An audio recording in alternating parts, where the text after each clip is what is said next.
Hey, welcome back. And joining us today is returning guest Mike Harris, the editor, or excuse me, an editor at theinteldrop.org, which is a great website. I encourage you to check out. Mike, how you been? I've been well, Christian. How are you, sir?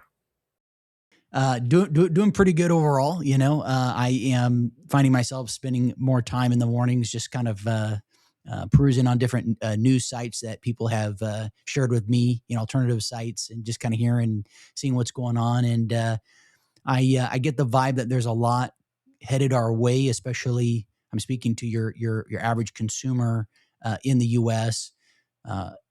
As it relates to the energy crisis that's going on, a lot of events that haven't made their ripple effects over here yet. And I'm getting kind of pre-COVID vibes from various sources that, this is kind of like January, February of 2020.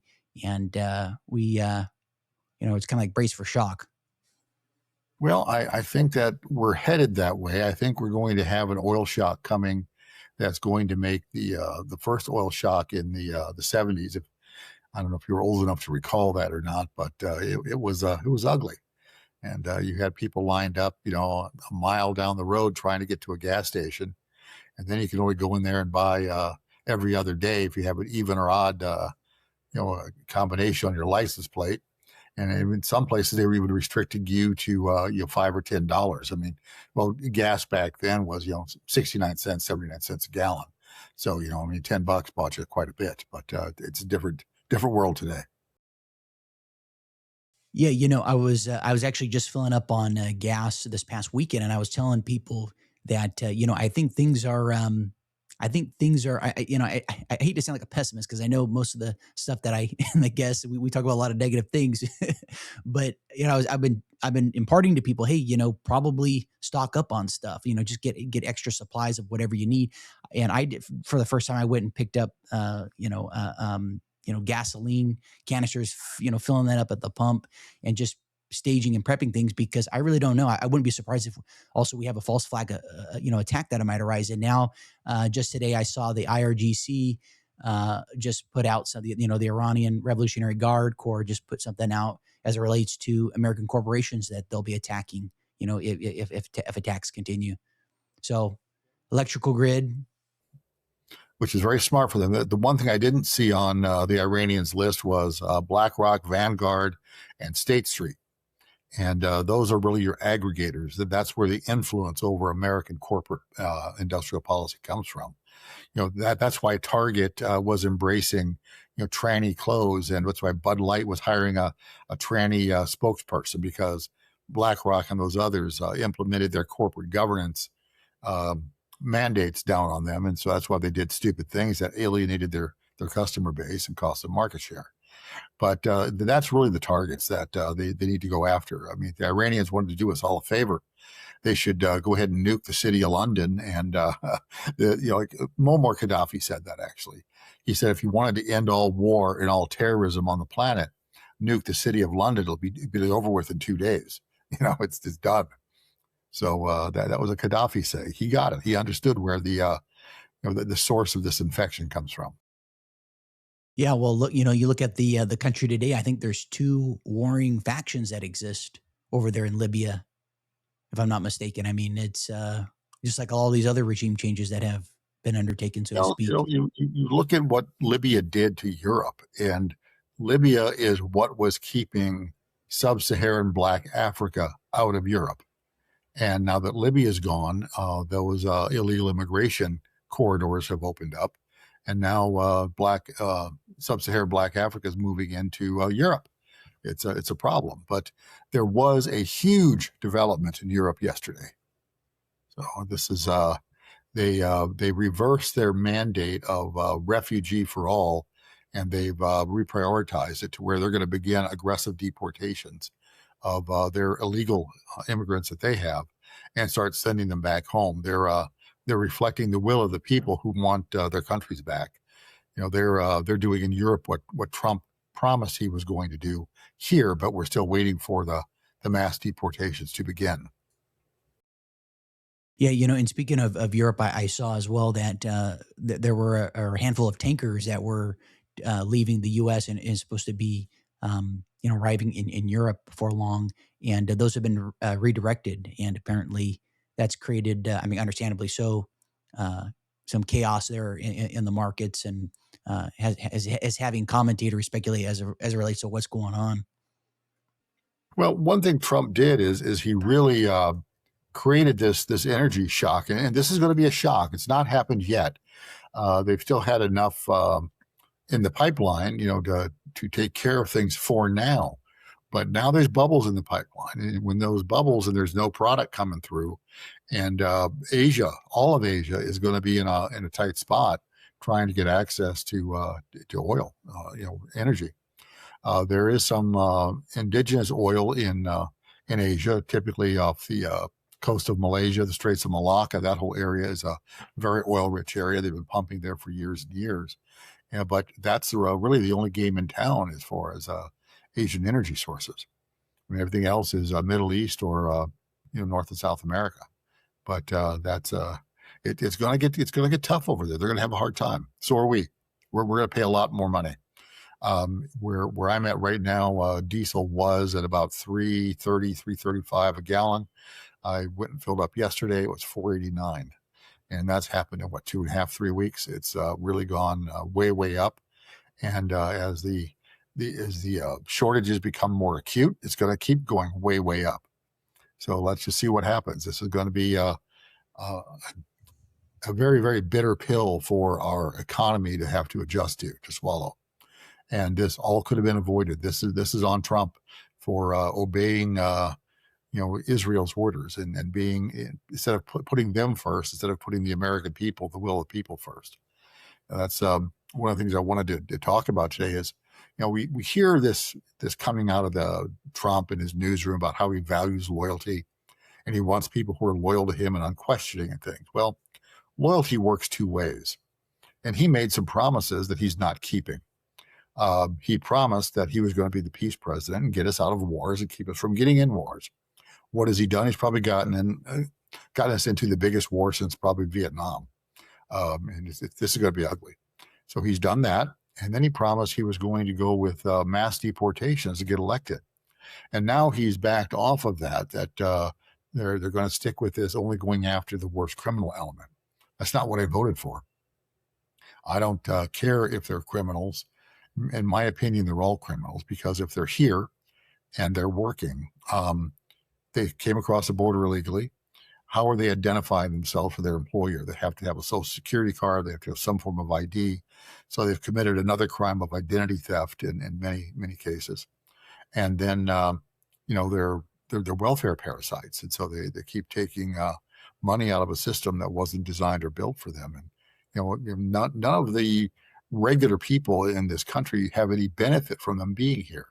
Now, some people do. I mean, if you own a car wash or a restaurant or something, and you can hire, illegals there to work, they'll work hard, and you can, it's a good value. It's more cost effective than hiring, an American who you've got to take withholding and do other things, all this out of as well.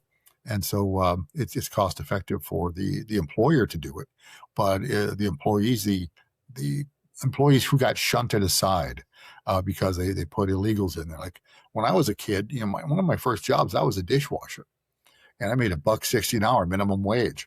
But if I was a 16-year-old kid today, I couldn't get that job because some 35-year-old illegal alien already has it. They're not going to hire me. You got to pay him the same. They're going to hire this kid. He's going to be more productive than me. He's probably going to work harder. I'm just, a green behind the ears kid. And so, it's taken that entry level work experience away from a lot of American youth. And this is particularly true in the Black community, because they've been really virtually replaced across the board in the entry level jobs that they used to get and keep and develop into careers. And so that's changed, and that's not going to come back until we address this illegal alien problem and get them out of the country. But my point that I started down this road was that Trump is breaking his promises to us, to we the people. I voted for this jackass 3 times, okay, because I liked the message he was giving. And he implemented, or not implemented, he intonated, he implied that he was going to keep his promises. And I expected him to. He said, I'm a businessman. I'm not a politician. I'm not subject to these pressures. I'm not subject to these things. I can do what's right for the American people. I can protect you from what's coming for you. I can help you. And he is completely sold out and has embarrassed himself and has shown no loyalty to the 78, almost 80 million people who voted for him. And if you're not upset yet, you should be, because all of our lives are going to get much more difficult as a result of his adventurism at the request of the Israelis to go make war with Iran, who was no threat to us at all. And it just strikes me as very foolish what he's done. Yeah, I'm still perplexed when I see. Well, I guess I shouldn't be. I think about some of the people that I know down south who are, in the kind of the MAGA cult, if you will. They went to that, conservative political action committee thing recently, and they're really into that stuff, and they're taking pictures with what's his name, who lost, the guy with the eye patch, the former SEAL guy, and Well, yeah, I yeah, see some of these. Crenshaw. Yeah, yeah. I see these people because we follow each other on social media, but I've completely divorced myself from their ideology and what they're pursuing and trying to do. I've had other guests on in recent times. Maybe perhaps you've seen them, where more and more the mental model, or at least my perception of it, is that this is all kayfabe, right? This is kayfabe. This is all World Wrestling Federation, basically. And It was the most brutal fake fight I ever saw. yeah, It's kind of like that. Yeah. and I had to So get. I had a guest on just recently. He had a he has a documentary called, I think it's called Planet Mind Control, and anyone can watch it. It's free. And he made a really great point in that. He was saying a lot of people still think the wrestling is real, i.e., the politics out there on the world stage, and that's very alarming. And how are we supposed to fix anything if we still consent to it? And I got beef from a couple people when I mentioned that I don't plan on voting anymore, unless it's maybe my HOA, or maybe if I'm in a small town, a local mayor, if that. But I feel like if I vote and I encourage people to, and I keep people inside the matrix, which is this dialectic slash left right divide, it just keeps people stuck as insofar as how important it is to completely reposition everything, if that can even be done within reason. well, that's a good point. But the other side of that coin is, if you don't vote, the party that you oppose the most is going to take over, and they do have the ability to pass legislation, create laws that are going to bite you in the ass if they're allowed to get in. I mean, look at the insanity that's going on up in Oregon now, where they're not going to allow people to hunt or to fish if you can't keep livestock. No animals uh, to raise for your own food or your own anything. I mean, you're not allowed to do it. And so they're really going off the deep end, and they're ending ways of life that humanity has lived in forever. We've always been farmers. We've always kept livestock. We've always done these type of things. We've always hunted and fished. And by outlawing these things, they're really pushing people into a corner where you're going to take the slop that they serve you at the company store there that may or may not have the type of ingredients you want to put inside your mouth and your body there. So that's always a consideration. You're making me think of I think the movie came out in the early 70s, obviously before my time. And it was Charleston Heston, and they were saying that they're eating people, the green. Yeah. Well, Yeah. there's that. But like I said, I look at things like seed oils and stuff. I mean, seed oils, high fructose corn syrup, all this crap that they put in food. I mean, most seed oils are industrial waste. And yet why do they have to be in your biscuit mix? Why does it need to be in, the bread you buy or anything at all? I mean, why is it in salad dressing? But why don't they use olive oil? Why don't they use something that's more human friendly and not industrial waste that's going to put fat on you and not take it off? So, Well, I think that fits in nicely with the we want less people in the world, thesis that you hear espoused. And as it relates to the energy crisis going on, I mean, surely that's going to lead to food shortages. I have referenced here that I guess in the UK, as of recently, fresh produce has doubled, if not tripled, and I mean, that's surely going to hit us here domestically in other areas. I mean, that to me, what's going on in UK and what's going on over in Asia, the emergency going on in the Philippines, what I've heard go on over in Australia and in other parts is really just kind of a precursor. Well, it is, and we've been hearing about prepare for famine for a long time now. Michael Yon has done some. He's been really beating that drum pretty hard, and I think he might be right. I think that famine's a good thing. So next time you're in Costco, pick up 2 50-pound bags of rice and 6 or 8 of those little get by those sleeves of chicken of the sea tuna fish, and get some Spam and a couple cases of ranch style chili, and it's not going to hurt you at all. I mean, it's not going to hurt you a bit to have food. Worst comes to worst, you'll always eat it. I mean, if the famine doesn't come, you still have food in the house, which is there's a comfort in that. Absolutely. Wanted to, well, gosh, I mean, there's a myriad of different things here. I'm looking at my notes to touch on. I think if we might circle back to just kind of this conflict in the Middle East. I'm sure you saw as it relates to Trump. He posted on Truth Social, to the effect of "Go get your own oil," and that he's willing to just kind of walk away from it and not do some type of a boots on the ground invasion. What's your take on this? I mean, do you? Boots on the ground would be what's the reward? Okay, if we're going to take a risk of that size, if we're going to risk the lives, I mean, currently I hear there's 50,000 troops on the ground in the Middle East right now. Probably half are combat troops, the other half are, the support. But what is the upside? What do we get out of this? What is the benefit to the American people? And quite frankly, I haven't identified anything that this does well for us. I don't want to see any of our young men, our service members, men and women, go over there to get exposed to combat, perhaps killed, come out home injured. Don't want to see that. I don't want to. We can't afford to spend the money for a war. We're already 38, going on $39 trillion in debt.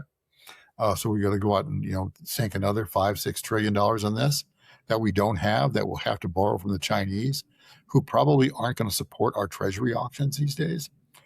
Same with the Japanese. After Trump offended the new Japanese prime minister this week, he was pretty abrasive with her. But where do we get out of this? What's the upside? I mean, they're not on our border. They're not invading. They're not stealing our crops. They're not kidnapping our women and children. They're not doing anything to us at all. Why are we involved in this? I mean, if Israel has a problem with their neighbors, then Israel needs to work that out with their neighbors. I mean, that's not our issue. That's their issue. And so, why are we there? What are we doing? It just doesn't make sense to me. But I really, really hope that Trump, I know he doesn't drink, but I hope he sobers up and starts, thinking about the consequences of what he's proposing here. Because Iran is not going to be an easy target subject to shock and awe the way that Iraq was. It's 3-4 times bigger, more people, a lot more people, and it's Iraq is still a mess. And so you're going to go do that again. You're going to dump another amount of treasure in that country and waste more American lives there. There's no benefit to this. Why? What does it do for any American? I don't see it. I agree with you completely. I've been seeing that, I guess, for these nonprofits as it relates to conscientious objectors, it's shot up as it relates to how many are reaching out. I recall reading how it was maybe 60 to 80 service members would reach out maybe one each year. I want to say maybe it was 60 to 80 or something like that. It was far small. Now it's gone up just 1,000-fold as it relates to how many service members, and I suspect that's because so many of them are on social media, and they're not watching legacy media for that matter, and so they're hearing these different viewpoints, and a lot of them are not on board with this. Is what I'm hearing. When you look at how Israel's conducted itself in Gaza and how inhumane they have been. They've been monsters, to put it politely. And why would I want, as a enlisted or commissioned officer, why would I want to go and fight to defend these people who are committing a genocide? That is morally repellent to me. Now, if they want to send me to the Mexican border and defend the borders down there, absolutely count me in. I'll go in at this age. I don't care. But to go fight for Israel, who's a bunch of genocidal maniacs who have really corrupted our country in every way possible, who've done nothing good to help us ever. No, I'm not going to go fight for those guys. I would have to mutiny or resign my commission, as the case may be. So. Yeah, well, I know there's a lot of civil discontent going on over there. They're just trying to keep it together. So, and nobody in this country is talking about. We've lost 3 combat ships over there. The Ford was struck. The Lincoln was struck. We lost an Arleigh Burke class destroyer, and there was another resupply ship that was hit as well. And so, the carriers are still operational, but they're not fully functional. They've been damaged. That's why they've withdrawn from the area. And so it's the Iranian technology. And I've warned about this. So these people are magnificent scientists, they're good engineers. They're Iran, it means Aryan.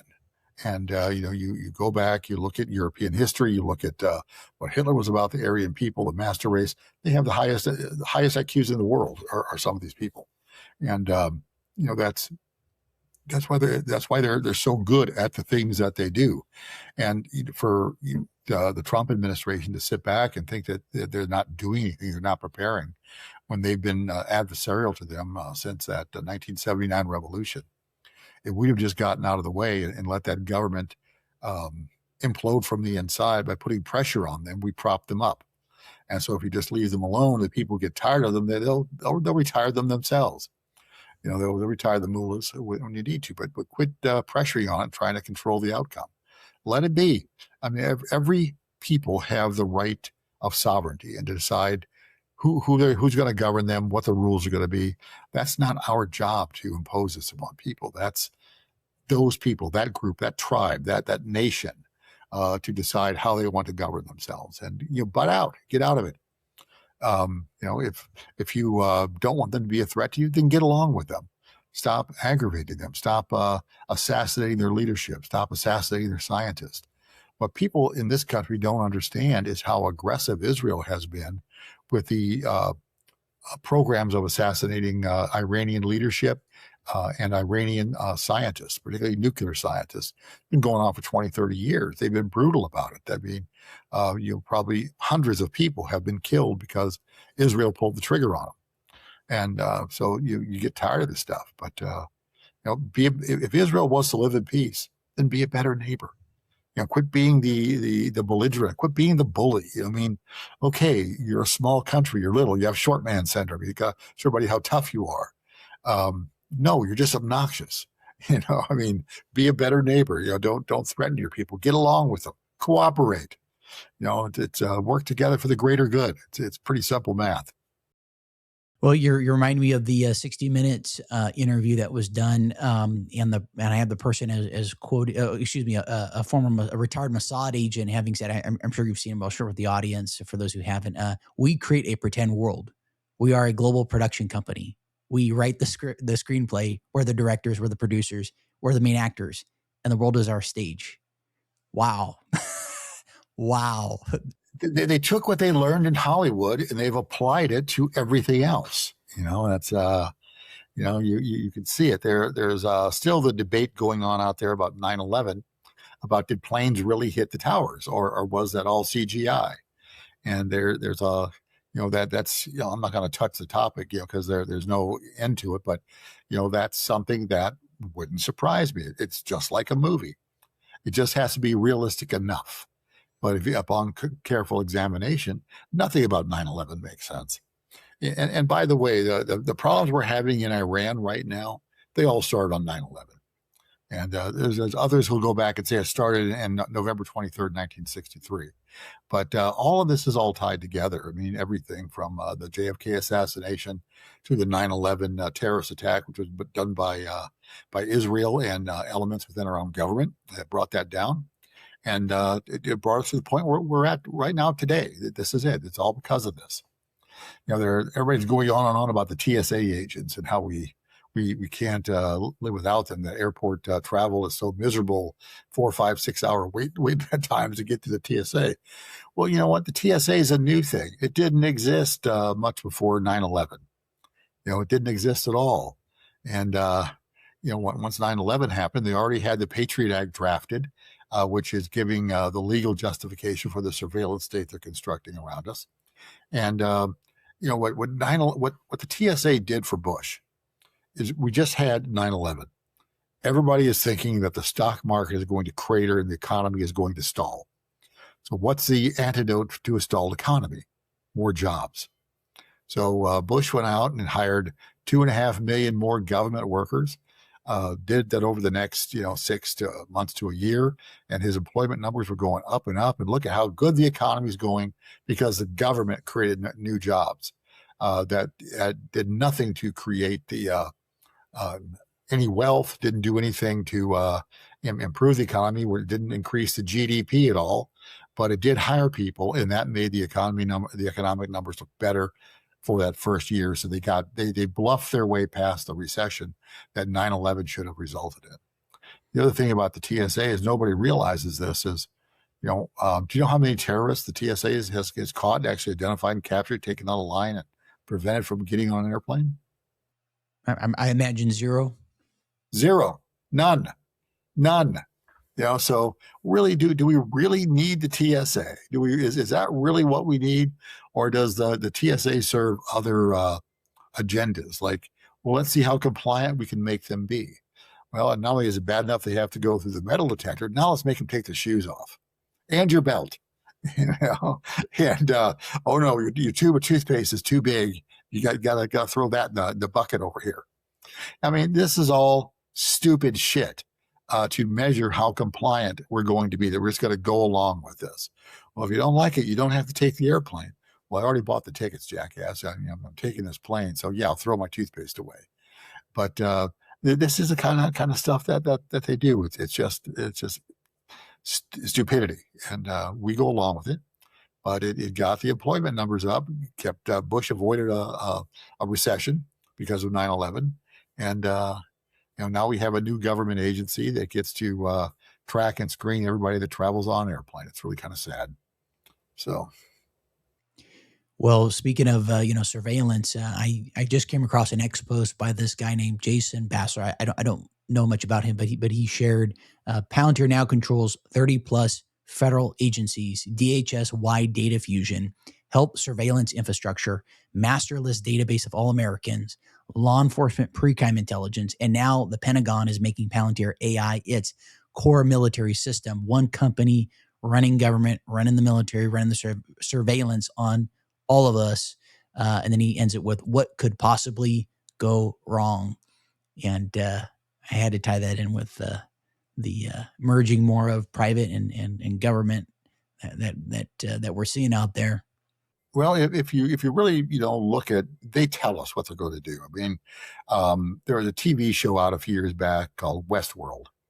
Brilliant TV show, I mean, absolutely, really, and it's so spot on for what we're going through right now. If you watch season 3 and season 4, and it gets down into what Palantir evolves into, and it's about who controls the flow of information and what they're going to do with it, and that is.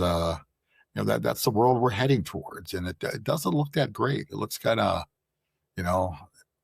bleak. Like there's no hope. I mean, life may be chaotic as among us as humans, but to be so organized and structured that we flow like an ant colony, I don't want to see that. And then we lose our individuality, and our chance to make it or screw it up all on our own, which we really need to have. There has to be a consequence for when you screw up, and a reward for when you get it right.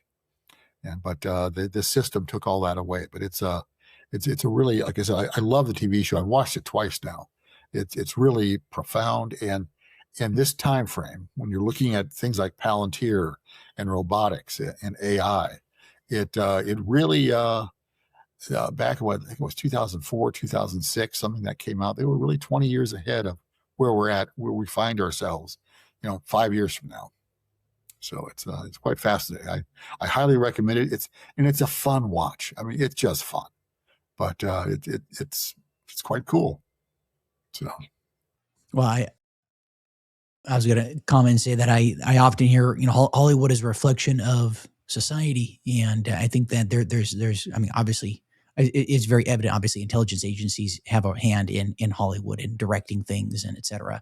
But I'll also add that there is truth dispensed in there, perhaps in more obscure ways. It's very fascinating to kind of do a deep dive on different films and movies and how some of them have been, predictive. well, it's all true, but I've also heard that they have to tell us some way, otherwise, when we go along with, it, they have to get our consent, so they have to disclose to us what their plan is. And if it happens anyway, it's our fault, not theirs, and their karma stays good. Who the heck knows? I have no idea. Yeah. But there is that school of thought out there. Yeah, I lean more and more that that there's a lot of merit to the things that have been discounted, that have been looked at as kind of out there. The people, the small cabal that runs the show. I mean, they're obviously really into this stuff. I mean, that's for sure.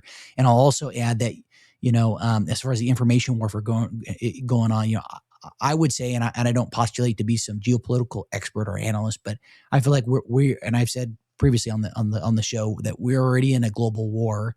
It just hasn't manifested in the ways that most of the populace perceives a war.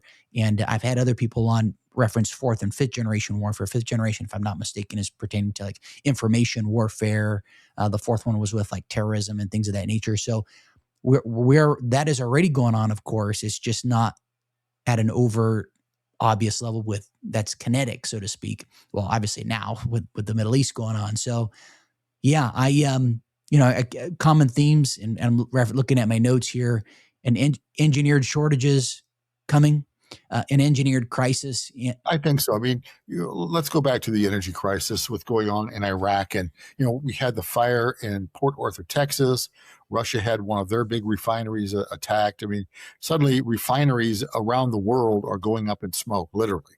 And so that's not by accident. And like I said, I use the analog of the James Bond movie Spectre. And but it's not Spectre. It's the mega group who are the villains there. So, but you watch Quantum of Solace, all those Daniel Craig James Bond movies. They really give you the keys to the kingdom about how the bad guys work, and they work right in plain sight. Their names, the names you respect. They've got themselves affiliated with this philanthropic effort or this NGO or this charity, and they do bad things globally. So, yeah. Well, I think that and some false flag events. I guess the World Cup is going on just a handful of hours from me in Los Angeles, if I recall. And I had my buddy mention, he's got a great channel called Pigo's Trading Desk. He mentioned about Reza Pasha being there, and that could be right. That could there, and he's also, I think it was him or somebody else sent me a message about. It was JD Vance referencing how you could have someone wearing like a mini nuke vest or something and walk into a shopping center, and so we could see something like that. False flags. There were out over 100,000 people were without power in San Diego, so just about 5 hours south of me, and then Laguna Beach had sirens. So there's little things going on that aren't making the news, but I think that are indicative of this current environment that we're in. And, it's all pushing towards that technocratic, tokenized, fill in the blank system that we're already seeing more and more of that being pushed out in our southern neighbor in Mexico with, tolls and things of that nature. So this is just a great pretext to kind of roll this out. They want to be able to charge you for everything you do every day, all day long.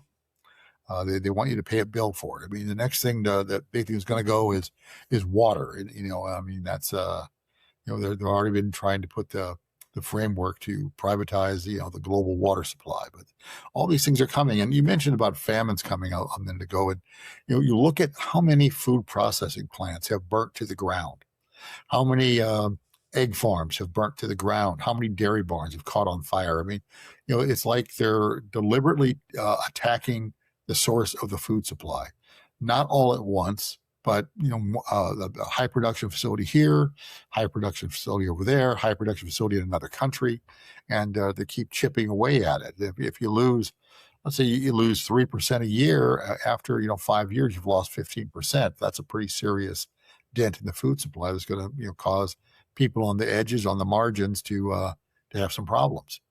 If there's not enough food, who suffers the most? I mean, price goes up, the poor don't eat as much. So just not that they don't want to, they just can't afford to. But that's an issue. The other thing you see coming with this is that we have all this issue, this fanfare about the EBT cards and things, and the government's got to keep funding the EBT cards. But if food inflation, which has increased 30% in 2 years, okay, so they give you $196 a month per person in your household. 4 people in the household, you got just shy of $800. What happens when the price of the food you're buying goes up, doubles? What happens when it triples? What happens when a carton of eggs is up to $12? A gallon of milk is $20. What happens, and how far does your EBT card go? You're still getting the same amount of dollars, but you're not getting the same amount of food out of the store going home. And so that's going to cause some discomfort for people and some friction. And so you can count on these things coming. And one of the signs that I'm looking for is that when women go to the grocery store and they buy a load of groceries, they take them out to the car, they put them in the car, look for these women to start to be robbed by other people who can't afford to buy the food. That they're going to just take their cart, dump it in their truck, and drive away, and knock the woman on her ass if she gives me a hard time back or anything. But look for these type of things to happen, to where you're going to have to drive your wife or your girlfriend to the grocery store, have her go inside and shop while you wait in the car with the engine running. She texts you when she's on her way out. You pick her up right by the door. You put the food in, and you get home and hope nobody follows you. I mean, that's I could see that happening. So just people always be situationally aware. Keep your head on a swivel. Look left, look right, look up, look down, and just be wary, and don't let anybody get too close to you. Well, if people were antsy with toilet paper just a handful of years ago, I imagine, when you can't get a hand of, you can't get any food, and we'll probably see people just fill up their shopping cart and just roll on out. Well, you're going to see that too. I mean, we're seeing that already. Back when they were talking about the EBT cards not working last November, we were talking about that. But people are going to get hinky about it. And the other thing is, if we do go on gas rationing, where you have to every other day you could drive, and you can only fill up on certain days and buy so many gallons. When that happens, you're going to see fistfights. You're going to see things in the gas lines. Some guys are going to want to get ahead because he's in a hurry, and he's going to try to cut into a line. And you're going to see it. I mean, people are stupid. We don't get along well with others when we put our needs ahead of other people. But these things are coming, and just brace yourself for it. Don't take the bait. It's another American. Just write it off. I mean, granted, they're stupid, but it's nothing. It's not worth getting in a fight over. Not worth losing your life over, and that's going to happen too. 100%. As it relates to food and energy, I thought I'd bring up an article that I came across pertaining to Dutch fuel reserves down 6%. And, this is in the world news one. I just was listening to this Hal Turner guy. I mean, you probably have known about him for a while. I don't know your thoughts on the guy. I've just been, I was just introduced to it. So I was just like, been checking it out, just kind of reading, okay, what's this about? But, he just had an article on, food crisis is coming. Dutch gas reserves down 6%. And then Netherlands is the second largest food exporter. 80% of export vegetables come from greenhouses. Those greenhouses depend on gas. This is how energy crisis turns into a food crisis. Hormuz crisis is cascading through the entire global economy. I don't know if you have any thoughts on that. I thought that was an interesting article I came across. Well, more fundamental with the food crisis is, you take how they generate the ammonia for fertilizers. It comes from natural gas. And so when that process breaks down, and the Israelis were bombing the Iranian natural gas fields, so Iran bombed other natural gas facilities. Now there's not going to be natural gas to create ammonia for fertilizers. Well, what is that going to do to crop yields, whether it's wheat or whether it's tomatoes? I mean, they do better with fertilizer, it seems. And so these are going to be issues. These are things that are coming at us. It's just now starting, but it's going to amp up. It's going to get a lot worse. Like I said, it's you're on the side of a mountain and you're walking along the trail, and a few pebbles pop down. Now you don't know if those pebbles are going to turn into an avalanche or not. But anytime something rolls downhill like that, it could. I'm not saying this is going to happen, but it could. The potential for this to turn into a financial, economic avalanche is high. It really is high. And then the fact that we're currently a debtor nation with as much outstanding debt as we've got is quite troubling because our government, they can't print money to get us out of it. If they print more money, they're going to make inflation worse. And so, okay, so inflation is not at 20% this year; it's at 40% this year. Well, we'll print more money. Well, that'd be at 80% the year after that. So there is no easy way out. You got to bite the bullet. You got to take it. And this country is going to go through some very challenging times. It's going to be tough. It's going to break a lot of people, financially in particular, and it's going to cause a lot of pain. But we will get through it, and we will be better off once we can drop these burdens behind us. I mean, we don't need the BlackRock. We don't need the Vanguards. We don't need the Federal Reserve. There's redundant systems that do a better job than they do with this stuff. All they've done is set us up to be, fleeced, to be exploited, to be asset stripped. And shame on them. But they did it. And here we are. We're going to pay the price. We'll get through it. But I think we should start hanging people. Here's the other thing that really jumps off the page at me these days. Our law enforcement and our judicial system don't work. I just don't see it. So, these crazy judges who said, you can't deport people who are here illegally. Really? Why not? This is, it doesn't pass the common sense test. But when the legal system and law enforcement can no longer do their jobs, what recourse do people have? The only other one they have is to take it upon themselves. And do I want to see vigilantes running around? No, I don't. But would I rather see rapists and pedophiles hung in the street? Yeah, I would, because I don't want them to hurt kids. And so I'll put up with that. Rather than stop it, I would embrace it. And then at least there is some justice. And when the word gets out and that the pedophiles don't feel safe plying their trade, then maybe they'll ratchet back, and we won't have as much of it. I don't think we'll ever get rid of all of it, but hopefully we can make it so it's such an onerous price for them that they don't pay it. Same with the drug problem. Let us make that difficult as well. It's time to get serious about this. I mean, you look at these, every big city's got these homeless encampments. People, strung out on fentanyl and whatever that other stuff they mix in. They're standing all hunched over like they're passed out, but they're standing up in a weird posture. How do you do that? I mean, these people are the walking dead. I mean, do you think rehab is going to do this guy any good? He's over there doing the stork stance, and he's all do you think that's going to do him any good? It's 28 days in rehab. No, he's going to be right back out there in 3 days doing the same exact thing. So why do you waste money on the rehab? Let's deal with this guy somehow. Do we put him in some internment camp and just give them all the fentanyl and heroin they can handle until they OD themselves? What do you do with them? How do you handle them? But how do you keep them away from people? And there's two things that they do to society. One of them, they're always going to try to increase their market because they could sell some to somebody else and get enough to pay for their own. So every drug user is a drug dealer at the same time, typically.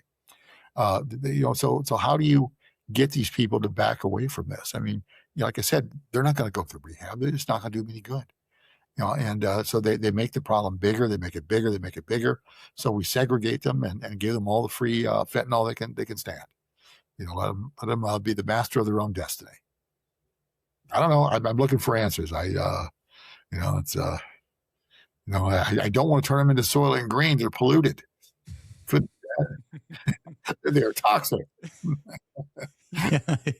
We'll have you as Charleston Heston as the main character. Yeah.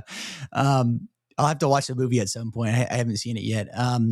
Well, I would just say that this is just, not to sound redundant, but this is by design. I mean, I think the real power, the hidden hand wants to see that, just like they want to see weak men.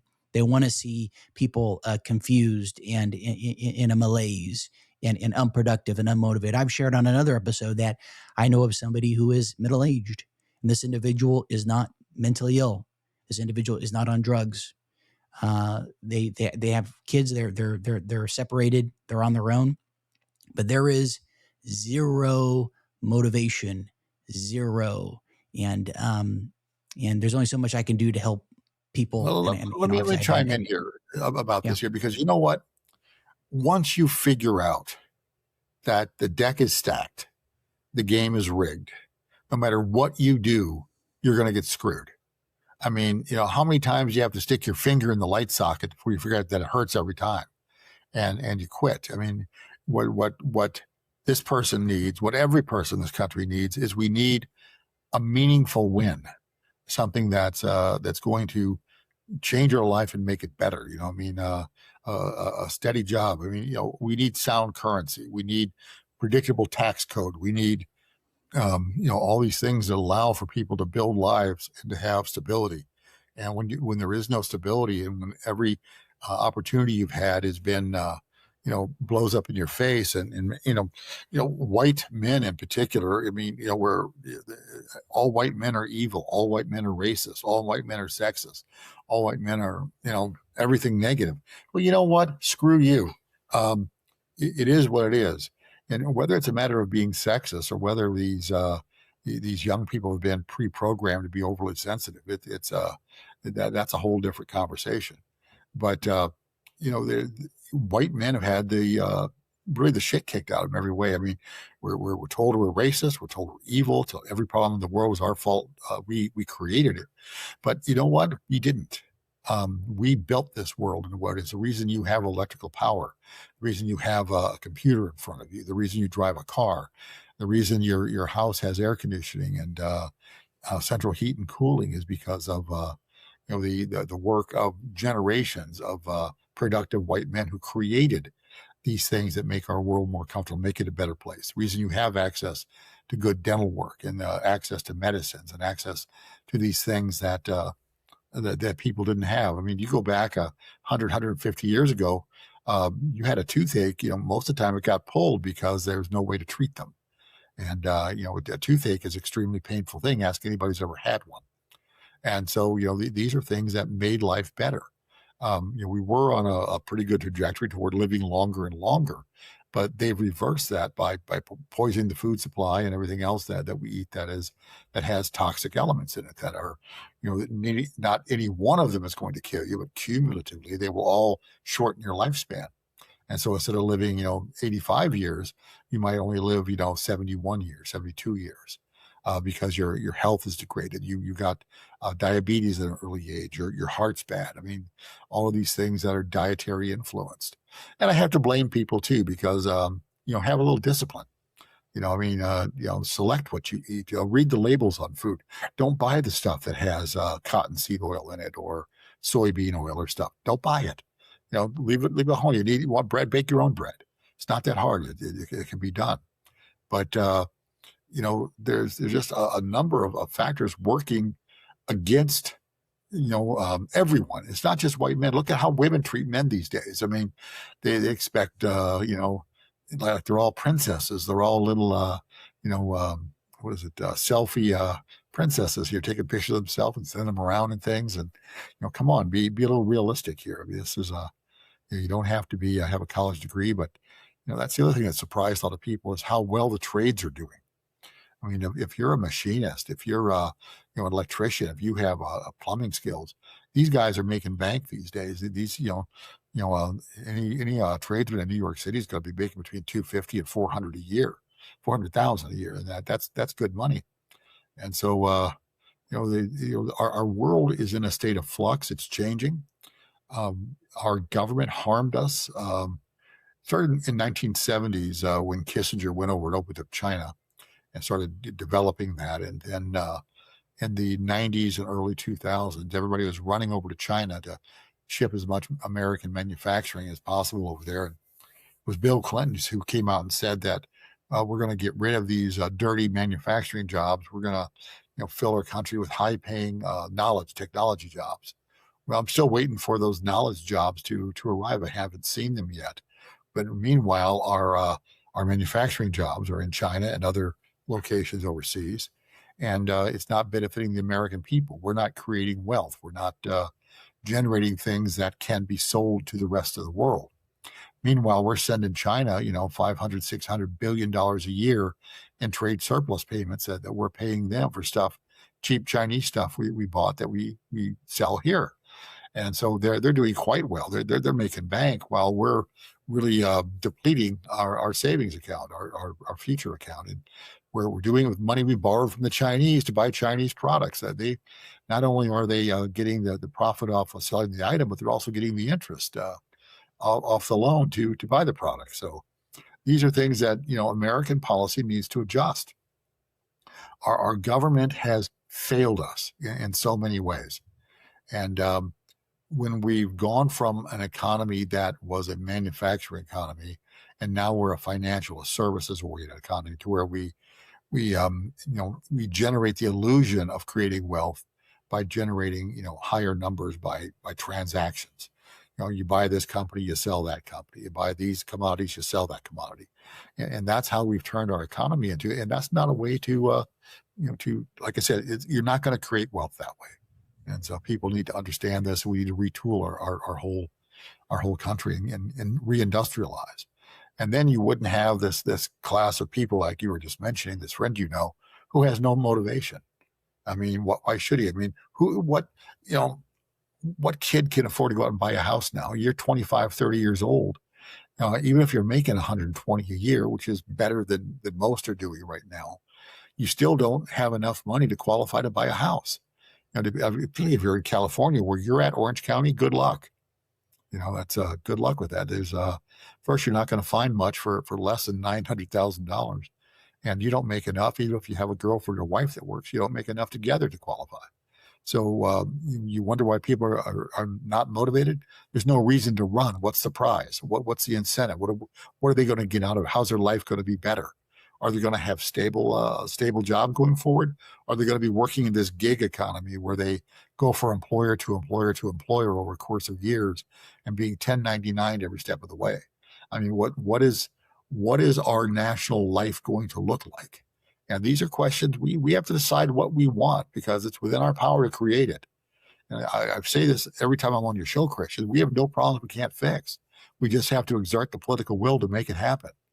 But we've got resistance in front of us, and that resistance has a lot of money, and they like getting paid. They like their scam. They like their racket, and they don't really care about us. And our government, again, has failed us. Why is the SEC not doing its job when we've got cartels that line up? I mean, we used to have 50 plus airlines in this country, and we're down to 5, 6, and there's so many have come and gone. And one raises the baggage fee, they all raise the baggage fee. They operate in lockstep like a cartel, and the consumer has no choice. High prices, shitty service. That's not how it's supposed to work. Capitalism in this iteration is failing the consumer. Well, speaking of the airlines, I mean for obvious reasons, the fuel has just doubled just dramatically. So I imagine we're going to see a major curtailing in the amount of traveling that goes on. Not to mention obviously goods and services, which we touched on earlier. But yeah, no, I agree with you. I'm not, even though some of the topics we discuss or other guests on it can come across as doom and gloom. No, I think there's still a lot of opportunity. I think this is going to force people to be more self-sufficient, to find alternative means to provide for yourself. I mean, what I'm hearing and seeing is jobs are at an all-time low. A lot of entry level, of course, white collar jobs. Good luck with that. a lot of highly educated people. I don't know who was listening to. I don't know who it was, but anyhow, this person, I don't know if it was his daughter or a daughter's friend. She had two Ivy League degree. She had Ivy League degree, couldn't find a job, went back to an Ivy League program, got got a master's, and is still looking for work. So I think it's going to completely reshape things. I think this is like we're in kind of like we're like entering the 1930s here, where people are going to be starting to become more frugal, materialism dissipating. I go on Instagram. I don't know if you're on that platform, but I go on there and I look at some of the stuff on there, and I'm just like, wow, it's like it'll have someone on there who's being fawned over by 1,000,001 people, and it's like what. Yeah, I don't go off on a tirade, but yeah, it's gonna reshake a lot of things. It really is here this next decade. You mentioned about the financial backdrop. I don't know if you follow that. If you're Von Grayer is that gold company. They're based, I think, over in Switzerland. The main guy posted something about the U.S. being solvent. The Treasury alluding to that, talking about it, and I think within the next really handful of years, we're going to be 100. We'll probably be at 100 trillion. I think you said by 2035, be 100 trillion in debt. And so, yeah, they're going to inflate it away is my understanding of it. And so, interesting times ahead. Well, like I said, if you got a debt, you owe 20,000 from 10 years ago, you still owe them whatever on it, and inflation goes up, you're paying them off in cheaper dollars. That's good for you as long as you're making more. But I don't see the same pressure on wages going up or anybody making much more money. I mean, everybody's really reluctant to raise the minimum wage or anything that you pay people until that happens. How do the people keep up? Because it's always easier to raise prices than it is to raise wages. And so that's, raise prices brings more money into you, raise wages takes more money out of you. So how do you optimize that? And then you have the additional pressures coming online of AI. I mean, they say that attorneys are going to be out of business here. AI is going to replace them almost completely, which is something. But how do you, as an entry level person, get a job when you're competing with AI? And then they're going to be automated, going to be putting these robots in doing things. Who knows what they're going to end up doing? And it's kind of interesting. What are people going to do with their time? How are they going to make a living? How are they going to provide for themselves? That's the next set of questions. But like I said, we can solve all this. There's a workaround. Somehow it is. We just got to find it. So when are you doing your national tour, Mike? National tour for what? For office. Yeah. Well, you know what? I tell you, I did run for governor of Arizona, and I would consider doing it again because just any political office, but I have to be assured that I've got adequate financial support this time. I served as finance chairman for the Republican Party in the 1994 election cycle, raised a lot of money, and put a lot of new congressmen in the Congress. That was the first time Republicans had a majority in Congress in like 54 years or something. And so it was a kind of celebratory event. I thought I was going to go out and raise money that way. But when I ran, they had publicly funded campaigns. It was a whole different animal. I couldn't raise a dime, and no one. It was really tough. So I have to make sure that I had an adequate financial support around me to do the right thing. But without that, no game. I mean, you're still going to be the guy in the ring getting punched. I mean, they'll do everything they can do to turn your life upside down. But been through it before. I'll be through it. Maybe I'll go through it again. Who knows? But I've learned that I can take a punch and they can't hurt me. So, man in the arena. Yeah, that's it. That's it. I mean, the guy who does the right thing, gets in the fight, and it's a fight. And people don't understand, why do people put so much emphasis on politics? Because politics is really controlled violence. It's the substitute for violence of having, gang A, your red side, gang B, blue side, having them go to war with clubs and bats in the street. Or rifles and cannons. Who knows? It's a substitute for that, and that's why people fight so hard for politics, because they want their way to be the dominant way, and that's what they've aligned themselves with. But it's It's way better than real violence. Let's just say that. I mean, I will say that people do die and things happen. There are elements out there that will kill you, that they will murder you, just protect their own interest. But hopefully you don't come across them very often. Yeah, candidly, the more I do this show, the more I'm wanting to keep the show very small. and You don't want to get and too I big, you don't realize, get too popular. I'm sorry. You don't want to get too popular. Well, I just realized that, especially a lot of the topics we talk about, I don't know why I'm saying this, but I'm just saying that, I'm digressing here, but yeah, basically, once you lift the hood or you move the curtain, like the Wizard of Oz, and you see the Wizard of Oz, if you will, I want to use that analogy, you realize, wow, this is, fill in the blank. You're like, wow, this is insane. And so, I'll just keep it there. Well, let's look at Tucker Carlson. I mean, he's a well-regarded guy. Everybody likes him. He's got a good demeanor. He's funny. He's jocular. He's engaging. He's intelligent. Everybody likes him. But now he's got enemies to where they kicked in his front door and at his home and attacked his wife and stuff. So he moved. But not everybody wants what you're selling. Some people will disagree with you, and some people will use, fear and intimidation and violence to shut you up. And you got to be ready for it. That's one thing I've always complained about our politicians is, we have men in the military in combat, service, and we expect these guys to go out there and take the hill no matter the cost. And we expect them to go into conditions that could be near certain death. We expect them to do it unflinchingly, just go get it done, and they do. But our politicians don't have the same sand in their belly. They don't have the same discipline. They don't have the same, backbone of steel that's required to do that.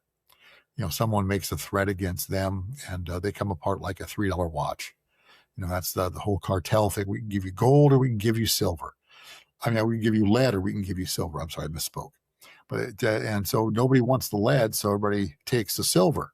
But by doing that, you may keep yourself alive, and they may threaten your wife, your kid, all that. If they do, you may give in if they're going to threaten to kill your kid. They call you from his cell phone when he's at school or something and say, they threaten you. They mind game you. But if you give in to protect your son, and they're selling drugs or something, how many other people's kids have you just killed? Because there's going to be overdoses, there's going to be other things, other violence that goes with it. I mean, who are you really saving? Are you prioritizing your own child over the child of the people who elected you to represent them? I'd like to think not. I'd like to think that we have politicians that stand up, but I don't see any. All I see is a bunch of gutless, spineless cowards, and it's unfortunate that we don't have better men who understand what the cost is of acquiescing and going along with what the criminals want, and that's really a sad thing. That we don't have a better class of leadership, that we don't have that present in our country. That's and that goes back. It's why these other people who are not motivated now. Why politicians don't stand up for me? Why am I going to do anything? Where am I going to go? The criminals control it all. Why should I try? It's all part of the same problem. We have a malaise in this country, and we've got to purge it. Got to get rid of it. Got to get ourselves back up and functioning. I mean, the criminal enterprise, and we're run by criminals, believe me. This whole thing with Lindsey Graham coming out, how he was taking kickbacks from ISIS and all the stuff, John McCain, the same thing. Why do we trust these people? How are they in office? How are they remaining there? These people don't serve us. They do the wrong things. These are weaklings. And that's who we have in office. That's who represents us. And that's why a republic, a representative form of government like this, is so easily corrupted, and it probably the easiest form of government to corrupt, because you don't have to persuade the hundreds of thousands of people who put that person in office. All you have to do is persuade him and make him do what you want, and then support him for his next election, so you can keep your puppet where it is. But all this is going to change. I don't know what it's going to look like when it does. I don't know when it's going to change or how.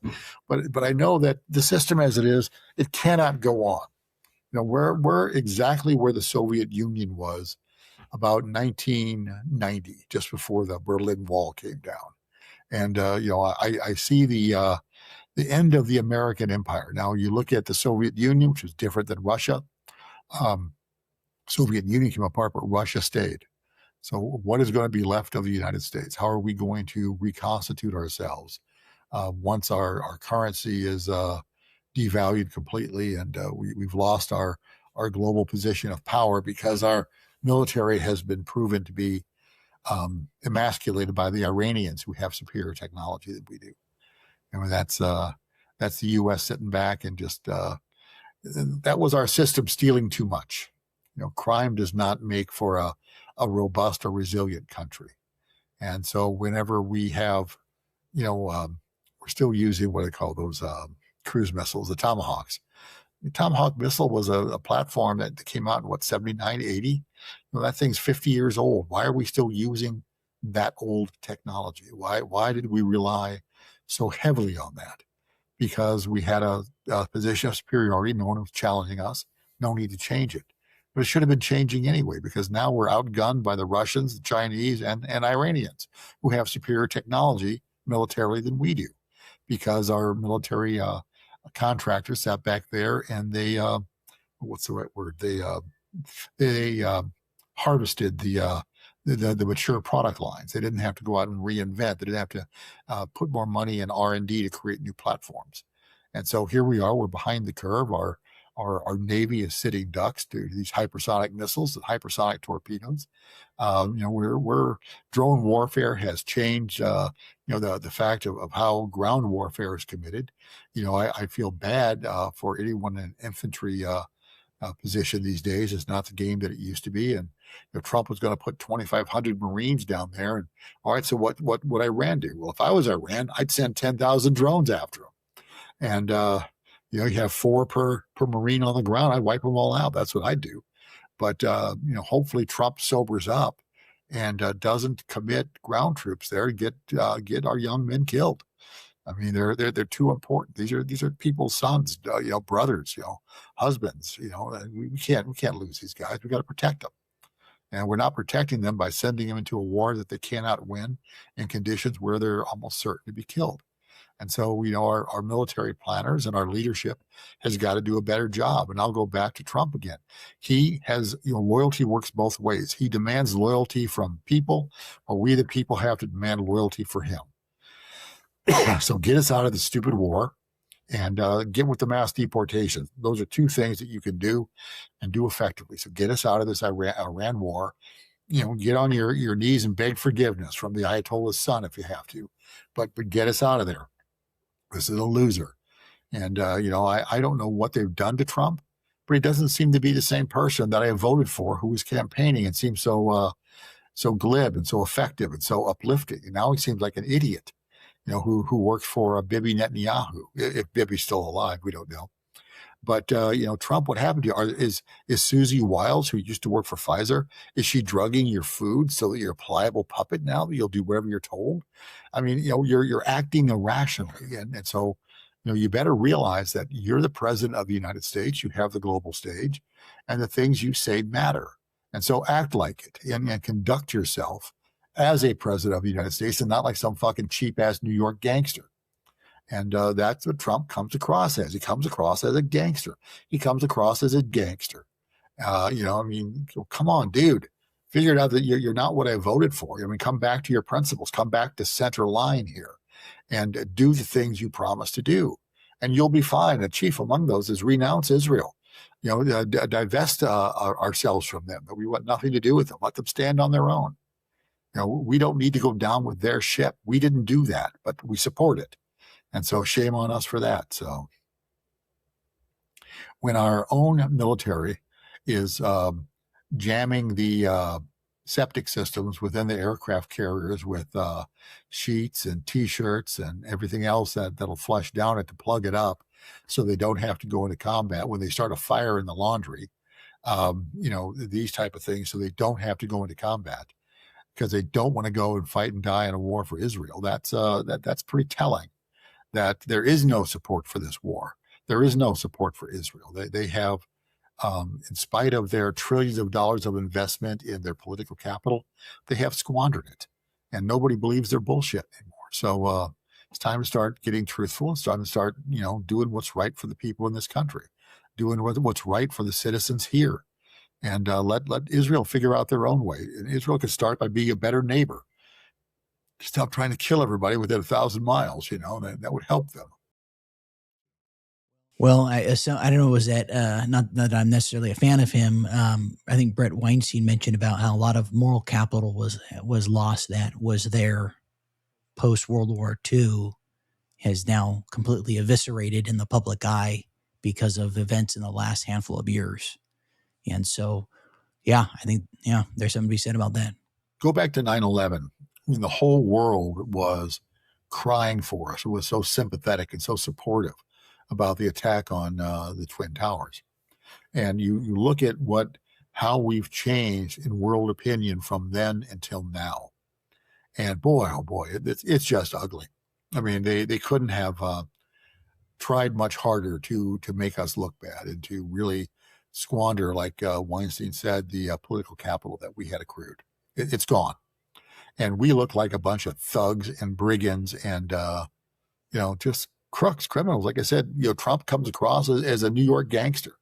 He's, the way he handled Greenland, the way he handled, the Ayatollahs. I mean, these, you don't go and say, well, they're going to be coming to me here real quick because I'm going to go, kill their leadership. I'm going to go bomb their cities so hard that you're going to come begging to negotiate. And that's how gangster talks. I mean, that's not how you treat a sovereign nation or the leadership of a sovereign nation. No, you can get a lot further with cooperation than this guy does. So, but he's spending $1 trillion a year on a military. He might as well use it, right? So that's the other thing is that, our system became so comfortable that they kept raising the prices and skimming more and more and more. Russia spent about $65 billion and their combat platforms are better than ours. Their tanks do better. Their aircraft do better. Every system that they do, it does better than ours. And we spend, 15 times more than they do. Why? Because we have so much graft and corruption within the system that procures those weapons platforms. That's why we don't get very much bang for the buck, to quote Eisenhower. But that's really why we got to clean this up. This has got to be, efficient, cost effective. I mean, we want you to make a profit. We don't want you to make an obscene profit. And all these programs need to be skinnied down. This Pentagon failing audit after audit after audit after audit. And one of the congressmen, I think it was Tim Bichette, who said that any whistleblower in the Pentagon before he can blow the whistle always gets killed. So that's a pretty sad state of affairs. And like I said, we need to get a handle on this. I mean, Congress is supposed to control the purse strings. How can it control the purse strings when we don't know where the money's going? I mean, that's what the purpose of an audit is, so you know where the money was spent. And yet, the Pentagon has still, 15 in a row? Nobody's passed one. So, like I said, the problems that we're seeing today rose in 9/11. They are a direct outgrowth of that, the direct outcropping. And the big conspiracy everybody says doesn't exist. It exists, just that everybody in Washington is already in on it, and that's why they don't talk about it, because they somehow or another they all have dirty hands. Somehow, I don't know how, but they do. So,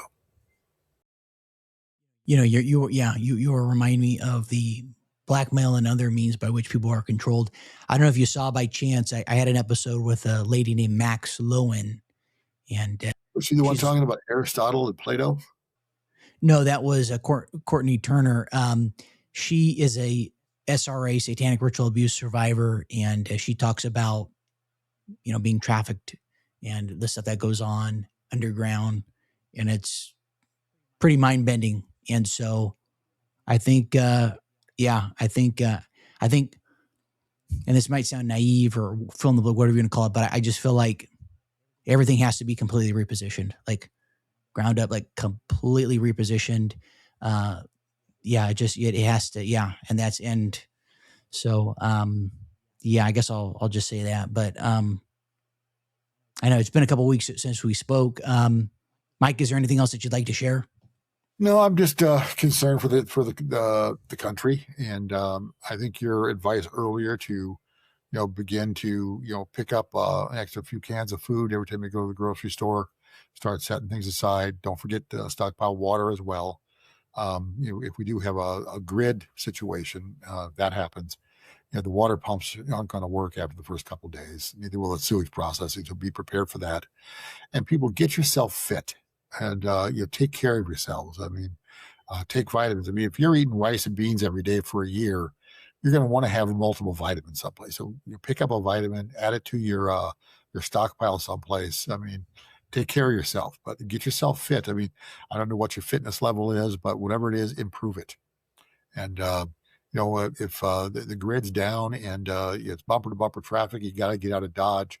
How do you get there? Well, you got a bicycle, get on the bike. Can you ride a bike 20 miles in a day? Are you fit enough? I mean, can you walk a mile? Can you walk 10 miles in a day if you have to leave? You have to leave your location. These are things that everyone should be working on. Everyone should be taking care of. Everyone should be working to be fit. And if food gets short, if there's fights in the gas line at the gas station, I mean, be able to take care of yourself. Some guy takes a swing at you. I mean, try to avoid it. But boy, if you got to mix it up, and have enough competence and ability within yourself that you can take the punch and you can give it back too. But but just be careful out there, and above all, try to avoid any conflicts at all with any of that kind of stuff. Avoid it like the plague. But when people come unglued, they're irrational, and you can't reason with them. So don't try. And like I said, protect yourself, protect your loved ones. They come first. So Yeah, I'm preparing myself personally, and you mentioned about self defense. I mean, that's something that I definitely need to. I want to do some jujitsu or something to that effect to be able to. I mean, I have weapons. Like I could operate that stuff. tell you a secret here, because I'm a karate man. I've been training for 56, going on 57 years, and I still train.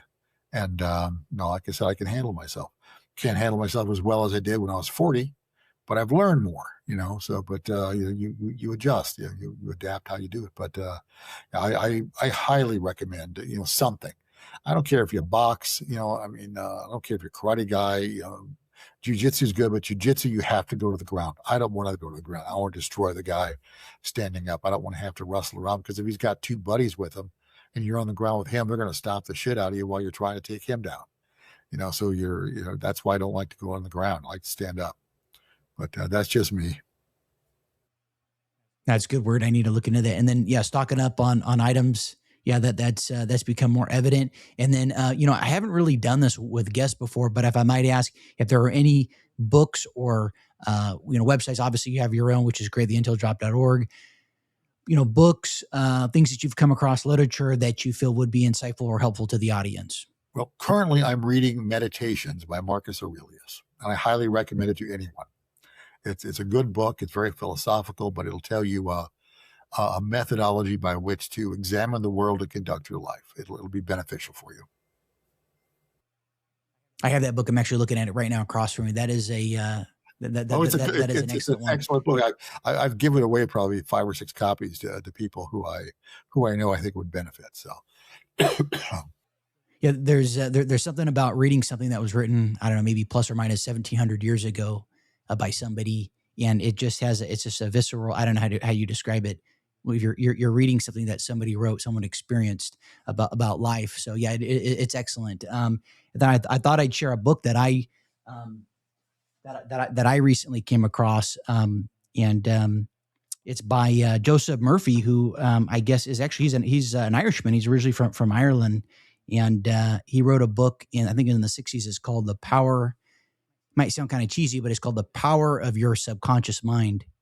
And I just thought I'd share and bring that up because I actually read a decent amount in that. It's amazing how powerful your mind is. And I know it sounds really corny and cheesy and you hear it on the infomercial, but I don't think, and I'll say as well, I don't think I or any of us truly fully grasp how powerful your mind is, and the words you use, the things you say repetitiously, how it literally shapes your whole reality. I mean, whether you get sick or you're not sick, just simply because of your perception of yourself. It's crazy. Yep. And so I So I just wanted to mention that, in that how you can cure you can your health, your finances, what have you, just by you know reading a book like that, writing it, speaking it into existence. I mean, it sounds woohoo, cheesy, corny, but you know what? I'm not embarrassed to say it, that I do that stuff. I do it morning and night, ritualistically, and during the day. And if I'm in the car and for whatever reason I'm not feeling great, I'll just say, I feel great. I feel great. And I know it sounds really corny and cheesy, but people don't talk about that stuff. You'll never hear the president talk about that. You'll never hear about the politicians talk about that. But that's just, I feel like, so fundamental. I never heard it in school. It's so underrated. People think you're a quack if you're talking to yourself, but there's for sure power in that. There is for sure power in that. So I just thought I'd share. That's a book that I read. I keep it right next to my bed, and that is a really great book. So Good. All right. So well, the only other fun read all. that I could toss in on that would be Starship Troopers by Robert Heinlein. It's how to model a government. It's a fun read. So anyway, what else you got? Yeah. Well, I was going to come here. I have not read the book. I've seen the movie. I don't know how true the movie is to the book, but The movie was disappointing compared to the book, but I really liked the movie. Really liked the movie. So that the prom scene when they're there, that's that's what this country should have been, was that scene. mm-hmm. Well, Mike, is there anything else that you'd like to share? And then also, how can people learn more and get in touch with you? Oh, just check the Intel drop, type my name in the little search column. It'll bring up pages and pages of stuff. So you can watch the interviews I did for Russia One. You can watch them on Press TV out of Iran. You can watch interviews from Izvestia, other stuff that I do on international stuff. It's the thing is, I can't make any money doing that. So if I took any money from Russia or Iran, now I have to register as a foreign agent, and there's sanctions against it. They put me in jail for that. So I do it for free. So. Well, gotta love the system that we're in. But hey, as usual, I enjoyed our conversation, and we'll have to probably start doing that at the end of each video, where you share, maybe latest books or things that you're reading. I probably should get in the habit of asking guests that instead of just kind of the normal questions that I am. And that's always a good question. Just ask someone, what are you reading these days? And they'll probably tell you. And some people, the really clever ones, the ones who have hungry minds, they're reading 2, 3, 4 books at a time. That's how that works. So yeah. My thing has been to keep it within eyesight. Within. I like to keep the books around me, and I like the physical copies of books, because I feel like when you have it, not only they can't, if they turn the grid off, right? You still have possession of it and the knowledge, but also to me at least, when you look at the book and if it's right next, if it's on your nightstand, you're reminded of the message in it. And so, well, not only that, but with all this stuff on the internet and the cloud, they can go in and edit the book to have a completely different meaning than what you recalled it to be when you read it last. So there's always that. Mm-hmm. They can censor like crazy. So. But no, like I said, my parting words are: we have no problems we can't fix. We can solve any problem that's in front of us. We just have to have the political will to get it done, and that's all. That is it. We let these clowns dictate to us. We allow them to tell us to run our policies, to run our things. No, those days are done. We're done going along with things. And the question is, how do you effectively push back against them and let you know they're unhappy? Like I said, not voting. Well, that's a pretty good sign. And, if they had an election day and if only 5% of the population turned out to vote, that would send a pretty powerful message. So you've got 330 million people in this country, and only 6.5 million people, vote. Who voted? Nobody. It kind of undermines the legitimacy of any government that would be operating under those things. But if it's more than that, if it's more than 40%, they'll say they have enough to have a mandate now. So it's we're in that tricky phase where, how do we push back and let them know we're pissed without taking to the streets and burning shit down? That's I don't want to do that. That's not in my MO. How do we do things that are effective? How do we do things that are going to make them change? That's going to force them to. And so that's. Well, I got shit from somebody in the audience, and sometimes if someone criticizes in a way that is that is intelligent and is a genuine criticism, not some ad hominem attack or something where it's just like juvenile, I'll respond to it. But someone mentioned something like, "Well, you're no better than these quote unquote kids who are have blue hair and they're leftists and they say don't vote." Well, in my thought process is, and I saw a great quote somebody said is, voting is like writing is adult version of writing a letter to Santa Claus. And if you play along with the kayfabe, if you play along with the theater, the WWE, you're just continuing on with the system. And even if you do vote someone in, they will kill the person, to your point, as you said earlier, or they will do whatever they need to do to effectuate it. So even if you did somehow get somebody who has a soul, who does get to a position of power, that ain't gonna last long. And so that's why my thesis is it all has to be completely repositioned, and then we can start anew. I know that sounds very far-fetched and out there, but that's kind of my mental model of it. It's all controlled. It is, but like I said, how do we effectuate change? Now, if we're going to go through change, there's going to be some pain with the transition. There always is. How do you get through that as quick as possible? And what are we going into? I don't want to go into a full communist position, but then again, I don't want to go into the Christian version of the Taliban either. So somewhere in between there's a sweet spot that works for most people. How do we find that? How do we make it make sense? These are the discussions we need to be having about how are we going to. It's obvious this system is coming down. What are we going to replace it with, and when? How are we going to get there from here? What is our plan? And so far, I haven't heard anybody articulate one yet, but it's going to be needed here pretty fast. So, absolutely. Well, Mike, you take care, be well, and I know we'll be in touch here before long. Well, thanks for inviting me. I appreciate it. Thanks again. Appreciate you tuning in and watching. If you enjoyed it, if you enjoyed the video, you found value, and I encourage you to like, share, subscribe, /follow. The show is on YouTube and Spotify. Always look forward to your feedback, and appreciate you tuning in. Be well and take care.